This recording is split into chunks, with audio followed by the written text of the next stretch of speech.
Hello guys, welcome back to Beyond the Realms, and today I have a review for the latest Troma Pictures release, and it is Return to NUKE'EM High, which I picked this up at Cinema Wasteland. I'd seen it at Walmart.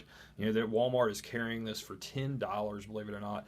And I was going to pick it up there, and I thought, you know what, no, I'm going to hold off to Wasteland. And the reason why it paid off is because yeah, I paid $20 at Wasteland, but I bought it right from Lloyd Kaufman, and as you can see, he signed it, and I didn't get the cast to sign it, but like the whole entire cast was there on Saturday, so that was really cool to see. But I finally just sat down and watched this film, and I gotta say, Class of NUKE'EM High is probably my favorite Troma film. I mean, yeah, Toxic Avenger, I like that one a lot too, but Class of NUKE'EM High just always been like, I love it. It's so ridiculous, so crazy, so over the top, and really captures that 80s, really early 90s feel. I love it. 2, I didn't really care for at all. 3, I didn't even watch. But yeah, I mean, I've never been a huge Troma film fan either. I got to say that too. Their stuff's real hit or miss with me, and I can only take it in little spurts. I can't watch their stuff all the time. But I was definitely in the mood to check this out. I look at that artwork though, man. I mean, how can you not look like that artwork? It's just amazing. I mean, just the whole packaging is awesome in the green case. So yeah, I was just anxious to check this out. I've been hearing good things about it, and figure, what the hell, let's go ahead and blind buy it and give it a shot. And guys, I mean, looking at the case, you know what you're getting yourself into, and especially with it being a Troma film.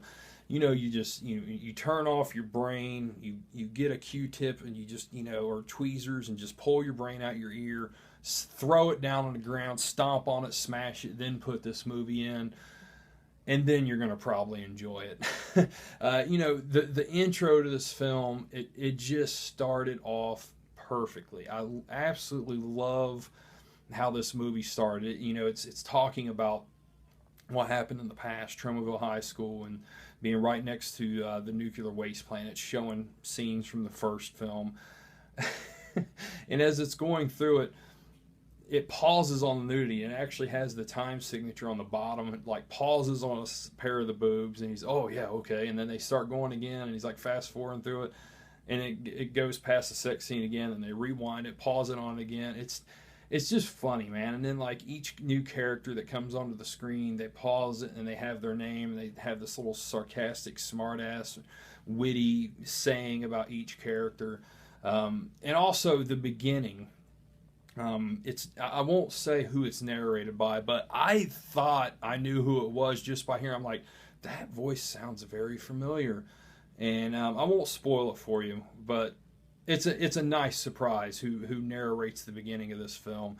I really liked it. The movie is just it's goofy. It's an organic distributor sets up shop on top of the old chemical waste plant that was in the first film. It's called Troma Organics or something like that, food products, and it's ran by Lloyd Kaufman. It's all organic food, and they're supplying the high school, and the Glee Club ends up being the one that transforms into the Cretans in this film and starts wreaking all kinds of havoc. And really, there's not a plot, man. I mean, if you try to lay out the plot, you're just going to twist yourself all around. That just doesn't matter with a film like this. It's just fun. It's just ridiculous shit put on the screen, and it's just completely over the top and ridiculous. There's a lot of social commentary, and pop culture references in this film. There's stuff that they poke fun at school shootings, and Instagram, Justin Bieber, just all kinds of stuff that's very relevant to these times. And there's even a school shooting that happens in the film in the cafeteria, and one of the kids like, oh, don't worry, it's just another school shooting. Even CNN doesn't even report on those anymore. Just talking about the over prevalence of school shootings and how it's not nearly as big of a deal as it was 15 years ago when Columbine happened. But it's all done in a a fun and joking manner. I mean, you know, some people, you know, might take that a little too serious and be offended by it. But if you are, you're probably not watching a Troma film anyway if you're that uptight. But all the little social stuff in it, the little comments about Instagram and everything. It just I really liked it. I liked all that stuff. I thought it was very cool. You know, in the Glee Club, being the Cretans in this, you know, there's a musical number that happens in it, and they're crazy, and just, you know, all kinds of just completely insane shit takes place in the second half of this movie.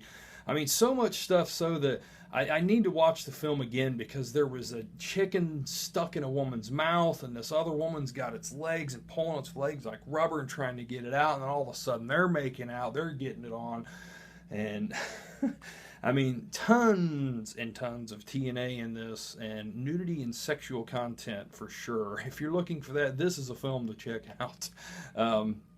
But just all around a fun time, man. I mean, not everybody's going to like this film, obviously. You know, if you're looking for high art or looking for a solid plot or something, this is definitely not the place to look. But, you know, watching this film, I just can't see how anybody couldn't watch this and not have fun with it. I mean, how could you watch this film and just be like, ugh? You know, I can't understand that. It's just a fun ass movie to me. I'm so glad that I bought it.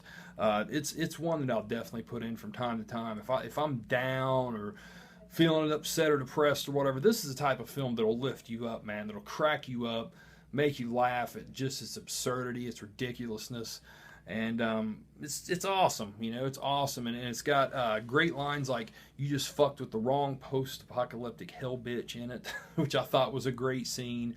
But yeah, I mean, and it's loaded with extras too. It's got an audio commentary, it's got stuff on the special effects, it's got all about how Lloyd does his casting. I mean, it's just loaded, just like what Troma always does with their releases. They just pack it full of special features and make it worth your dollar. But the film is a perfect running time. It doesn't overstay its welcome. It's 85 minutes long. I think anytime you have a ridiculous film like this, if you go over 90 minutes, it's too long. It should be 90 minutes tops, I think, with a film like this. So it's the perfect time limit. And as you can see, this is called Volume 1. And it does leave off for Volume 2. Like, it really doesn't have an ending. It pretty much just stops and says to be continued. But I'm totally fine with that, because I'm looking forward to another film like this, because this was fun. I mean, it's not as good as the first film, but it's definitely a fucking blast, man. I'm going to give this film a 7 out of 10. And I recommend it, man, if you just like ridiculous, fun, crazy movies with lots of nudity, sex, and violence, and green slime. Check this one out, guys. You can pick it up now everywhere. And like I said, it's only $10 at Walmart. So get it now, guys. Thanks for watching. Have a good one. Later.